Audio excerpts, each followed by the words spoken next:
Hi, good week to all. This is Kelvin here again. Welcome to this week's latest edition of our weekly technical outlook on the major stock indices for a brand new month of August. So, we're covering for the key levels and the trend bias on these major stock indices: the SPX 500, the Nasdaq 100, the Hong Kong 50, the Japan 225, as well as the German 40 for the week of 1st of August to 5th of August 2022. So, before we start, let's take a look at the disclaimer slides first.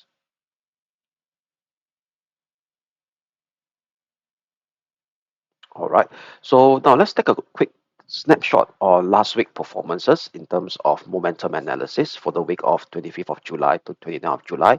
And we compared its prior week performance as well as a difference where we derive the difference of a last week performance minus of its prior 4 week average to come out something like a rate of change or a second derivative to make it more sensitive. And from there, we're able to plot the momentum trend in the past six session of these differences that we got. So across the globe, the major US stock indices actually outperform very significantly across the board. You could see that the SPX 500 is up by 4.26%. The Nasdaq 100, which is the high beta growth concentrated technology, we call it heavily weighted by technology company, big tech stocks, US big tech stocks. So you could see that Apple, Microsoft, they are actually the major contributor for last week outperformance of the Nasdaq 100 due to their earnings announcement, 4.45% for Nasdaq 100. The Dow Jones actually underperformed, but still not too bad, up close to 3%.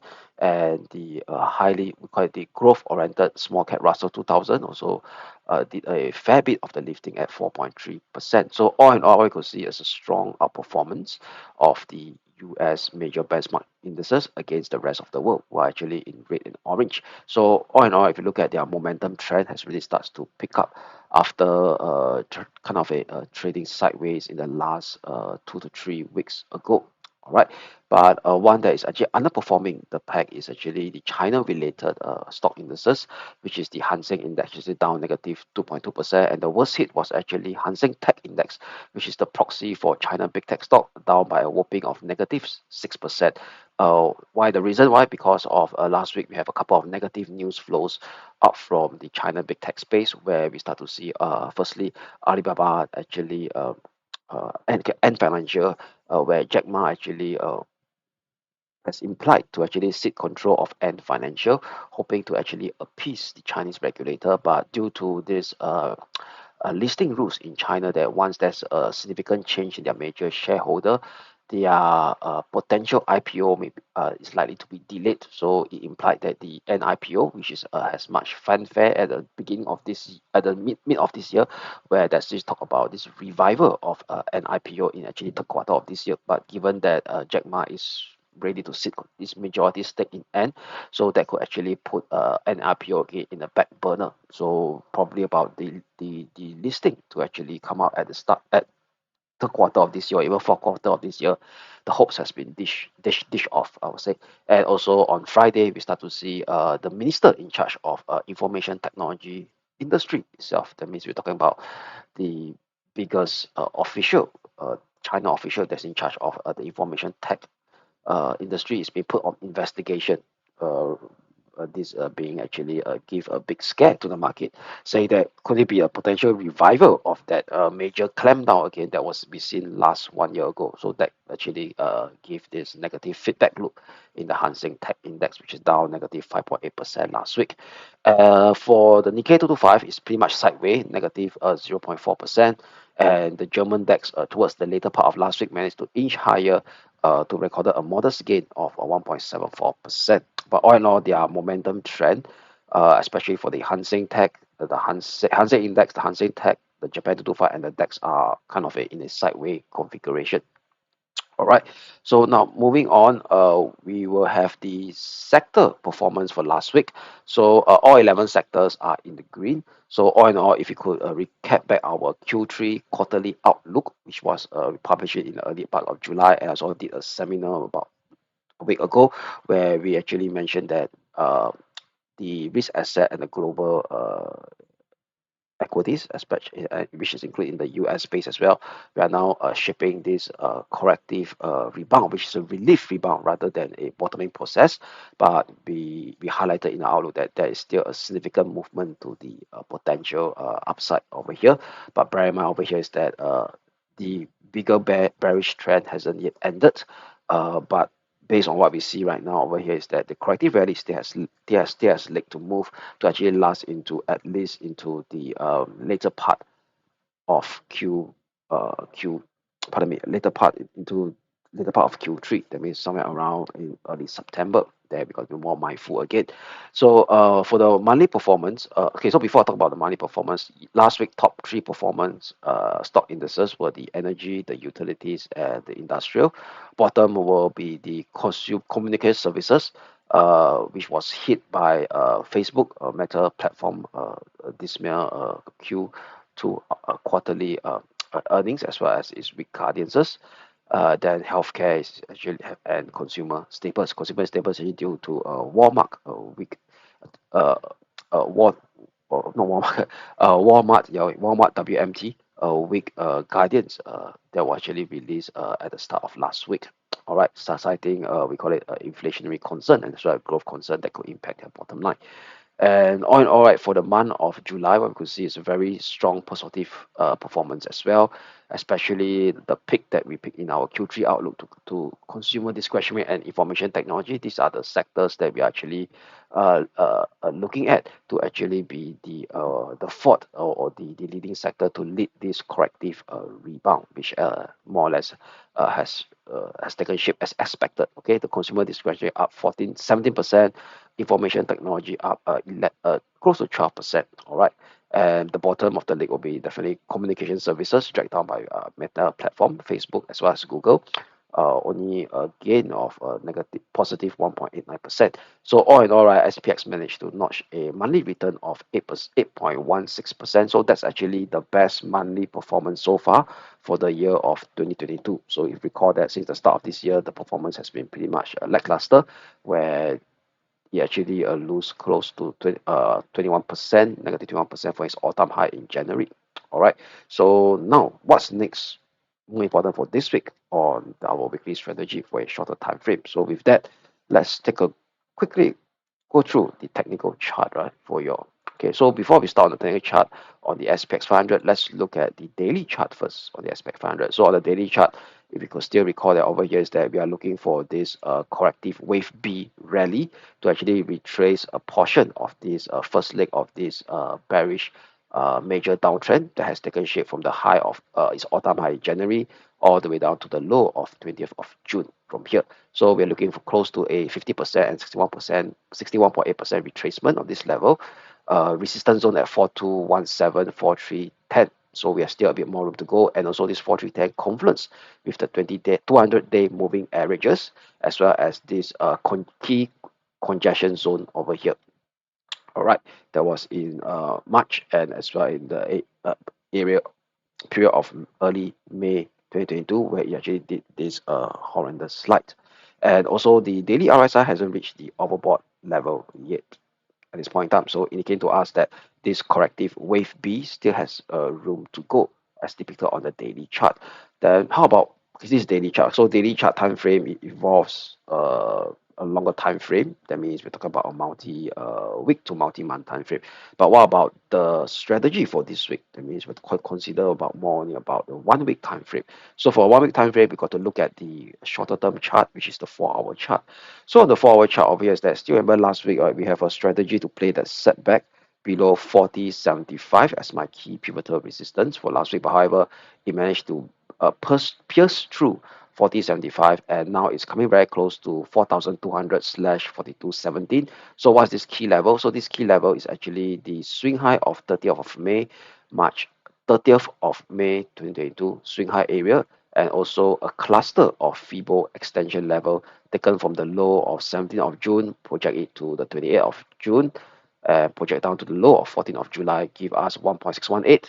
And if you take it from the low of 14th of July, project it to the high of 22nd of July, then thereafter taking down to the lows of 27th of July, this gives you one time feeble extension, we also confluence at this swing high area of 42,000, 4,200, 4217. And bear in mind that if you look at the daily chart, 4217 is the lower boundary or the lower limit of this corrective wave B target. The upper limit is 4310. So all in all, right, we're coming now very close to a risk level where we may start to see the completion of this bracket wave A of that big B, the corrective big B target. Okay, that wave B target. Okay, the Romeric wave B target of that corrective we call it a wave structure. So bear in mind that Elliott wave for corrective wave structure we tend to have an A B C uh, wave count. So the first leg up of this corrective rally more or less is coming very close to the 4200, 4217. Thereafter we may do a retracement of this entire move to go back down to at least 50% or 61.8% right from here. So 61.8% give us 3830 level. Okay, and all by in mind, right, we also start to see the RSI also hitting the extreme overbought level last week. Okay, surpassing the extreme overbought level. So now there is a risk that we may start to see this last week move is kind of overextended.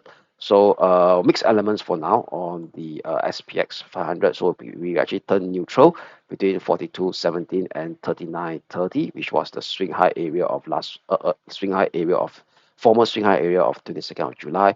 So as long as we have a 4-hour close below 39.90, that will validate this we call it a more deeper retracement to retrace this entire first leg of corrective rebound, starting from the low of 17th of June towards the high of 1st of August, towards 39.10 and towards the next support at 38.30.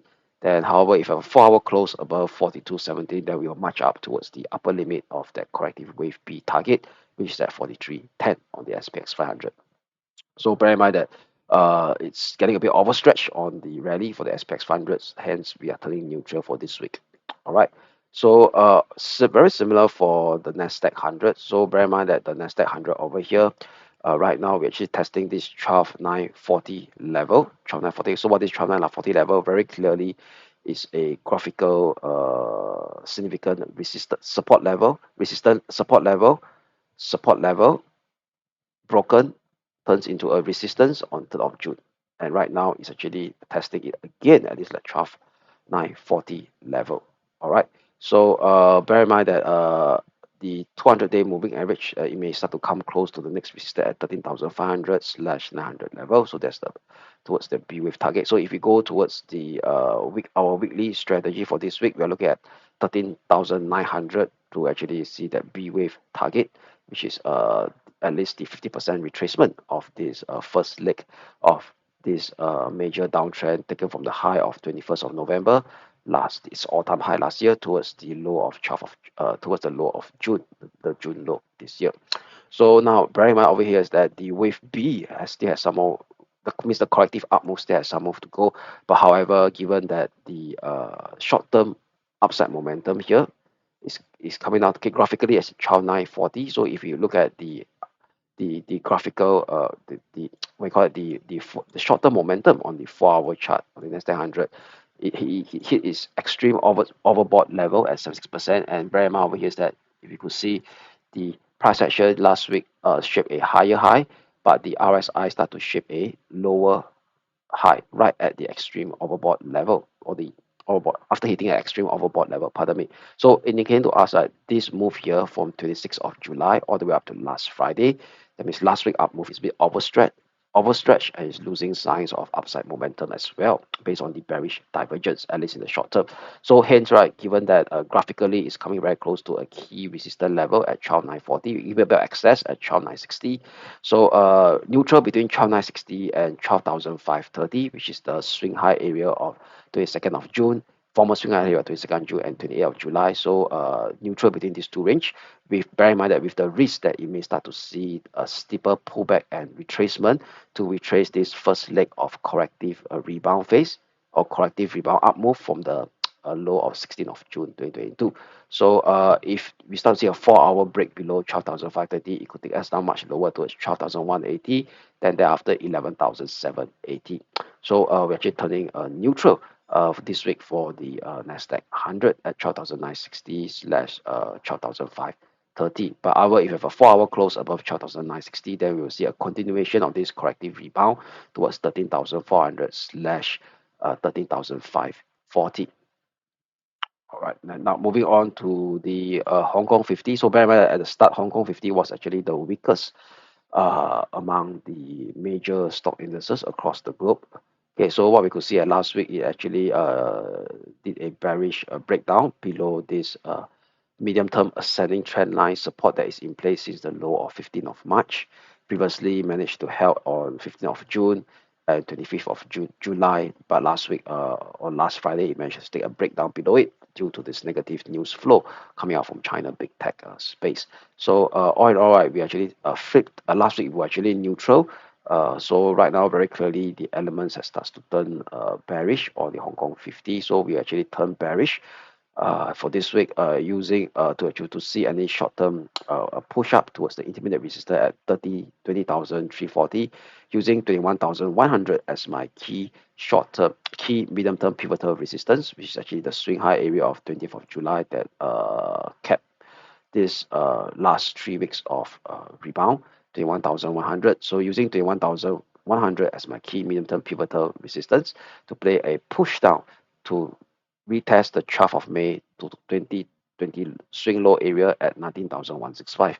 But however, if you have a 4-hour close above 21,100, then we will start to see a squeeze up again to retest this range top resistance or range top resistance at 22,640 that is in place since 4th of April 2022 high. So turning to a bearish bias for the Hong Kong 50 to play at least a push down to retest the 12th of May 2022 swing low area.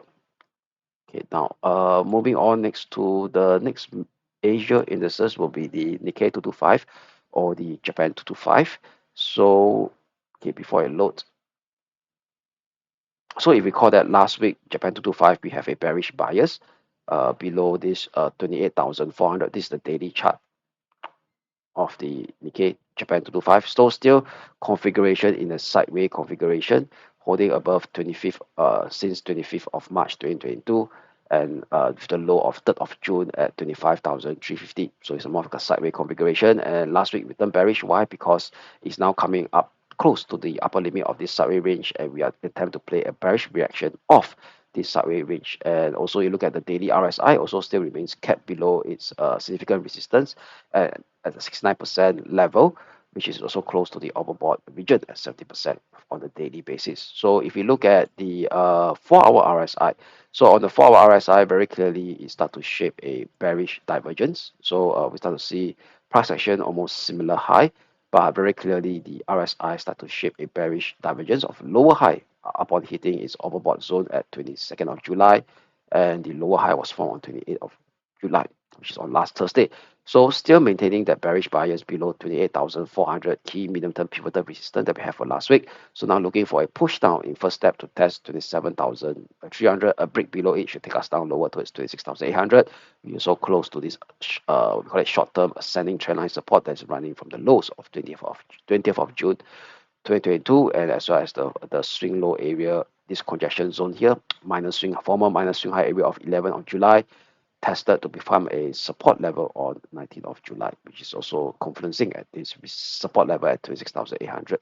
So however, you start to see a 4-hour close above 28,400, then we start to see an extension of this revival of this corrective rebound phase within a complex sideways range configuration to test this 5th of this year's high, which is 5th of Jan 2022 swing high at 29,380 for the Japan 225. Now, moving on next to the German 40 index. So bear in mind that the German 40 index right now, graphically on the daily chart, is now approaching a key sub resistance zone at 13,900 slash 13,680. The RSI also coming very close to a key resistance, upper limit of a key resistance zone at 63% level from here. All right. Then if we were to look at the 4-hour chart, okay, the 4-hour chart, the momentum, the daily RSI also has starts, or the 4-hour RSI has starts to shape a negative or bearish reaction upon coming very close to the extreme overbought level at 76%. Okay, so last week it hit and now it's trying to exit this, it already exited this overbought area.